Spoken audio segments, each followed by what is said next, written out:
뭐 문재인 대통령 스스로 새로운 제안을 한 게 아니라 네. 기존에 가지고 있었던 생각을 다시 이 얘기한 거라고 하셨는데요.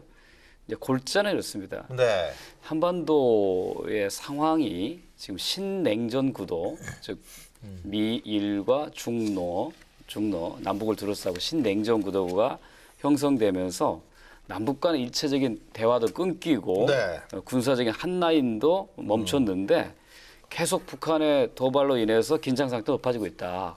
그래서 한편으로는 제재와 압박이 더 강해진다라고 주장도 있지만 궁극적으로 제재라고 하는 것은 외교적 수단이고 평화적인 방식으로 한반도 비핵화를 달성한다는 것에 대한 방점을 찍은 겁니다. 이거 지난번에 한미 정상회담에서도 그렇게 천명했고 중국과의 대화. 그래서 이번에 베를린 선언도 뭐 새로운 걸 담았다기보다는 제재와 대화라고 하는 것을 병행하겠다고 하는 것을 천명하고 북에게 마지막으로 이번이 굉장히 중요한 기회가 될 것이다. 더 이상 도발의 길로 가지 말고 대화 협상의 장으로 나오라고 하는 것을 공개적으로 천명한 그런 선언 내용입니다. 그러니까 한미일 정상도 그렇고 모든 그 G20 국가들도 일관되게 한반도 문제를 해결하기 위해서 군사적 수단이 아닌 평화적 수단, 외교적인 수단을 행사하자는 데는 다 동의가 돼 있는 겁니다. 대신 그거에 주도권을 누가 가져가느냐. 대한민국이 가져가야 한다는 거죠. 제재하는 것도 대한민국이 앞장서야 되고 대화하는 것도 대한민국이 앞장서야 되는 거지 그것이 다른 주변 국가의 이해에 따라서 춤춰서는 안 된다는 분명한 원칙을 선언한 거고요. 이 베를린 선언의 내용은 새로운 건 아니지만 북이 ICBM을 발사하고 난 다음에 김정은이 한 내용이 상당히 좀 흥미로워요. 미국은 우리의 선택이 불쾌했을 것이다. 그러나 앞으로 미국의 선물 보따리를 자주 보내겠다. 그러면서 그 다음이 중요합니다. 미국의 대조선 적대시 정책이 근원적으로 청산되지 않는 한 어떤 경우에도 핵과 탄도 로켓을 협상 탁에 올려놓지 않을 것이다. 즉, 이 미사일을 쏜 목적이 미국과 대화를 하는 거 있고 북한에 대한 적대시 정책을 그만두도록 하는 데 있는데 그것을 먼저 전제하지 않는 한은 협상에 나서지 않겠다라는 거죠.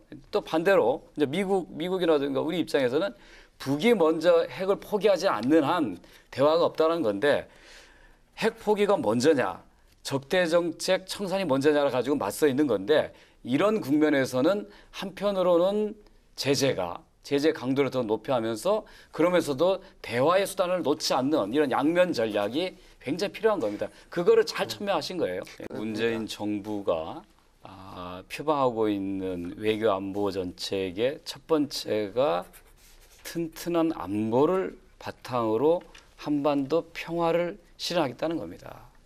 그렇죠. 북이 ICBM을 발사하고 난 다음에 문 대통령이 직접 트럼프 쪽에 연락을 해서 한미 공동 대응 발사를 한 거잖아요. 그게 바로 그런 거거든요. 도발에는 강력한 응징으로 대응하겠다라고 하는 메시지를 주고 그럼에도 불구하고 한반도 문제는 전쟁이 아닌 평화적인 해결 방법을 취하겠다고 하는 외교적인 선택을 천명한 거거든요. 그것은 무슨 뭐 낭만이나 인도주의를 넘는 한반도의 생존의 문제라는 거죠. 한민족의 생존의 문제에 대한 절박함을 가지고 그렇게 했다고 생각하고요. 뭐 일부 뭐 야당에서 이 문제에 대해서 뭐 너무 뭐 낭만적이다, 오락가락 한다고 하는데 오히려 분명한 원칙을 가지고 한다는 겁니다.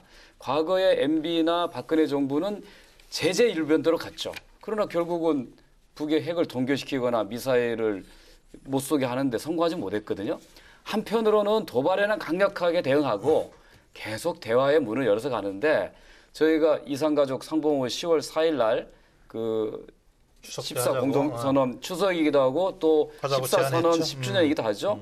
이때에 인도적인 교류 행사를 하자고 하는 것, 또 평창 동계올림픽의 단일팀을 만들자고 하는 건 이것이 단순한 스포츠 행사는 인도적 교류가 아니라 이걸 통해서 남북의 첨예한 긴장 상태를 조금 더 완화시키고 대화의 문을 조금씩 열어나가자고 하는 그런 겁니다. 그렇다고 해서 우리가 군사적인 그 문제에 대응을 하지 않느냐. 그거 역시 강력하게 대응한다라고 하는 의지의 천명이다라고 이해해 주셔야 됩니다. 궁극적으로는 한반도의 항구적인 평화 체제를 구축하는 것이고 현재 전쟁을 일시적으로 멈춰 있는 이 상태를 완전히 끝내고 평화 체제 구축하려고 하면 결국은 미국과 북한과의 평화 협정을 체결해야 됩니다. 그걸 포괄적으로 한번 하자. 그것까지 제시한 거죠. 다르다 그러더라고요. 그리고 그 북을 위협하거나 붕괴시키지 않겠다라고 선언하고 대신 미국은 북에 대한 체제에 대한 안전 보장하고 그리고 평화 체제를 하면서 북의 핵을 완전히 포기하는 그런 구상으로 가는 거에 대한 입장을 천명한 거죠. 네. 북의 입장은 그러니까 오바마 정부 한 8년 동안 소위 전략적 인내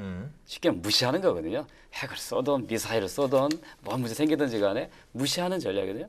그 무시하는 전략이 상당히 약이 올라 있는 거잖아요. 그래서 우리 보고 핵을 포기하려고 하면 우리 체제의 안전을 보장해라. 우리가 핵을 포기를 먼저 하고 대화하지 말고 그것을 일괄적으로 타결하기 위한 대화를 하자라고 하는 메시지 계속 주는 거거든요. 그 김정은의 이 얘기가 바로 이런 거거든요. 그러니까 미국의 적대 정책이 청산되지 않는 한 핵과 로켓을 협상 테이블에 올려놓지 않겠다는 거예요. 그럼 바꿔서 얘기하면 적대 정책을 포기하겠다고 하면 그러면 대화할 수 있다, 협상할 수 있다, 포기할 수 있다라는 얘기로 보이거든요.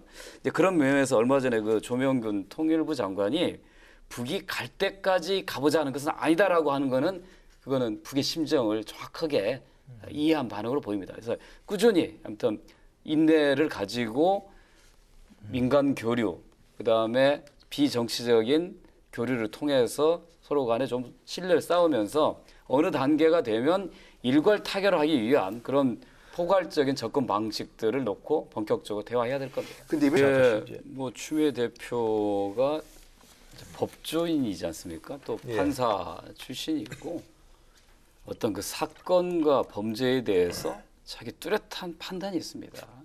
이게 쉽게 얘기하면 이것이 죄질이 나쁜 거냐, 그냥 용인할 만한 거냐로 봤을 때 굉장히 나쁜 것으로 본 거예요. 의도적인 거고 선거 때 상대 후보를 공격하기 위한 네거티브 수단으로 쓴 건데 그 전후를 봤을 때 과연 모르고 했겠느냐. 알면서도 그렇게 했을 것이다. 그래서 미필적 고의에 의한 형사 책임이 있다라고 얘기한 거거든요. 그러니까 좀 뭐 꼬리 자르기, 머리 자르기 얘기가 하나 이제 수사에 불과한 거고 분명히 평당원 아무개가 혼자 독단적으로 하지 않은 거라고 보는 거고 설사 혼자 이렇게 했다 하더라도 이거를 당시 있었던 공명선거 추진단이요, 국민의당 공명선거 추진단이 모두 다 나서가지고 이걸 적극적으로 유포했던 거거든요. 온갖 기자회견, SNS. 그렇다고 봤을 때에 그 자체를 조작해냈다고 볼 수는 없지만 그 조작된 결과인 걸 알면서도 고의적으로 유포한 거 아니냐. 그거에 책임을 물어야 된다는 얘기를 한 겁니다. 단지 그 책임의 범위가 박지원 대표, 안철수 후보라고 이제 언급한 거에 대해서는 좀 논란이 있을 수 있겠지만 국민의당 전체가 이 심각한 사태, 추미애 대표 표현대로 부품 공작에 버금가는 사건이라고 하는 이거에 대한 명확한 자기 규명을 하고 그리고 어떤 사법적인 판단을 거치고 난 다음에 사과할 일이면 사과하고 책임질 거 책임져야 되는데 머리 자르기라고 하는 그 말에 반발해서 이거는 당의 존립에 걸린 문제니까 도저히 묵과할 수 없다고 하면서 추미애 대표 사퇴를 주장하는 거는 좀 지나친 과민 반응이라는 생각이 들어갑니다. 뭐 추 대표가 본인이 판단하신 문제라고 생각하고 이 당의 뭐 일부 또 청와대에서는 곤혹스럽게 생각하죠. 이제 좀 추경안이 좀 상정돼서 심의에 좀 본격적으로 들어갈 것 같고 가장 그래도 국민의당이 그거에 대해서 협조적이었는데 이 사태로 인해 가지고 모든 게 꽁꽁 얼어붙는 거에 대한 상당히 뭐 불만도 있을 수 있는데 그러나 이제 이 문제를 결자 해지라고 하는데 추미애 대표의 표현으로만 결자 해지를 요구할 게 아니라 국민의당도 제가 아까 말씀드렸다시피 모의는 개인이 했을지 모르겠으나 그 결과를 전파한 것은 당이 전체가 다 한 거거든요. 그거에 대해서는 책임 있는 사과나 뭔가 모습이 보여야죠. 아니, 샀습니까? 국민의당 공명선거 추진단 이름으로 이 조작된 결과를 공표하고 난 다음에 이것은 민주당이 다음 날 허위사실 유포로 고발했는데 또 선거 하루 전날 국민의당이 거꾸로 추미애 대표를 고발했다는 거예요. 그러면서 뭘 표현했냐면 죄를 죄로 덮으려고 했던 것이다. 그러니까 상당히 그거에 대한 감정이 있는 게 사실인 것 같아요. 보일 때는. 그렇다고 하면 이 문제가 추미애 대표가 과한 발언했다라고만 공격하면서 국회 일정을 보이콧할 일이 아니라 국민의당은 어떤 잘못이 있었는가. 그렇다면 또 그거에 대해서 추미애 대표가 어떤 검찰의 수사가 진행 중인데 미리 단정적으로 한 게 뭐 좀 넘어선 거라고 한다면 그거에 대해서 서로가 인정이 필요한 거지.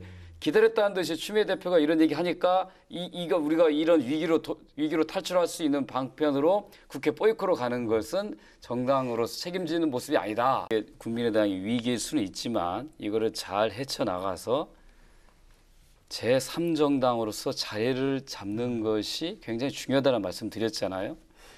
만약에 박지원 대표나 안철수 후보가 정말 이 사건에 관련돼 있다고 한다면 그러면 오히려 국민의당 스스로 그걸 밝혀내고 정리할 부분을 정리하고 가는 게 국민의당의 미래를 위해서 또 존립을 더 중요하다라고 추미애 대표의 표현은 좀 과했을지는 모르나 추미애 대표가 갖고 있는 인식은 정의의 문제, 법적 정의의 문제를 언급한 걸로 저는 보여요.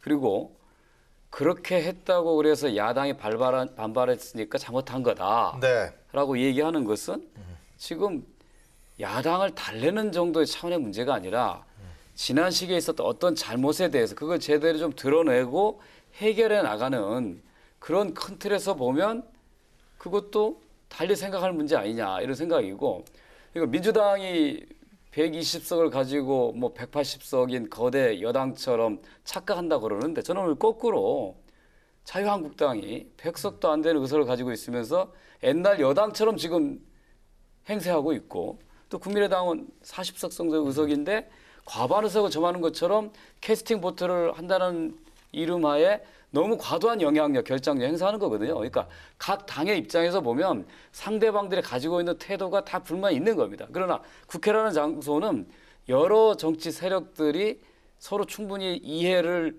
내놓고 갈등을 조정하면서 합의해 나가는 거기 때문에 그렇게 필요하다고 하면 뭐 추미애 대표도 자기 생각과 소신을 뭐 좀 달리 표현할 수 있는 그런 기회를 갖게 돼야 된다라고 생각합니다. 그 홍준표 대표가 아주 영리한 것 같아요. 방문해서 민주당 추미애 대표만 만나고 다른 안 갔잖아요. 그거 참 깜짝 놀랄 일인데 예의에도 어긋나는 거고 민주주의 원칙도 맞지 않는 건데, 그러면서 이렇게 얘기했어요. 국민의당은 민주당이 흡수될 정당, 바른정당은 기생정당 이렇게 규정함으로써 다른 두 유력한 야당을 다 밀어내고 1대1로 가겠다라고, 즉 현실적으로는 다당 체제인데 이거를 양당 체제로 만들어내는 아주 그 기묘한 어떤 그 영리한 수를 그 표현했다는 거 보면서 아, 이 보통이 아니다. 그래서 끊임없이 다른 두 야당을 무시하면서 야당은 자기들만 유일하다라고 보여지도록 만든 효과를 톡톡히 한번 누리지 않았나 싶은데 두 야당께서 잘 해주셔야 될 것 같습니다. 우리 정치는 굉장히 변화무쌍하거든요. 그러니까 작년 총선 때 호남에서 국민의당이 석권했지 않습니까? 민주당은 30석에서 3석으로 완전히 몰락했는데 이번 대선 때는 또 민주당의 문재인 후보가 굉장히 높은 지지를 받았잖아요. 오히려 호남 지역에서 가장 높은 지지를 받았는데 내년 지방선거에 어떤 상황이 조성될지 알 수가 없는 겁니다. 그러니까 각 당은 또 좋은 정치를 국민들을 상대로 하게 되면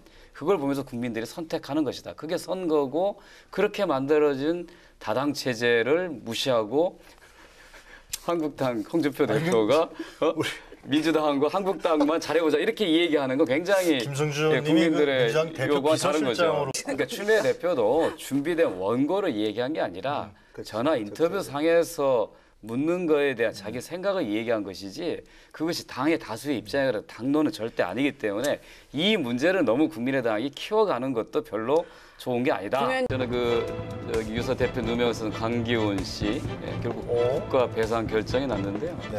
저 사건은 정말 당시에 국민들한테 굉장한 충격을 줬고 또 죄가 없음에도 불구하고 죄를 선고받아 3년형을 산 이 강기훈 씨 현재 암 투병 중이라고 이렇게 하는데 얼마나 가슴이 무너졌을까 네. 하는데 결국 이제 저 사건은 자살한 사람이 쓴 유서가 본인이 아닌 다른 사람 대신 써준 거고 그게 바로 강기훈 씨다라고 해서 누명을 쓰고 3년형을 받은 건데요. 결국은 당시 했던 국가수 필적 감정이 허위로 드러나서 대법에서 무죄를 선고를 받았습니다. 국가에서 그거에 대한 배상 판결을 내렸지만 결국 당시에 이 강압수사를 했던 검사들에 대해서는 시효가 지났다는 이유로 책임이 면제돼서 절반의 정의가 실현된 사건이다라는 생각이 들 겁니다. 이 사건은 알겠습니다. 프랑스의 그 드레피스, 한국판 드레피스 사건이라고 해가지고 많은 사람들의 양심을 울린 사건인데 이와 같은 불행한 일이 다시는 네. 없어야 한다 생각. 저 사진을 골랐습니다. 네.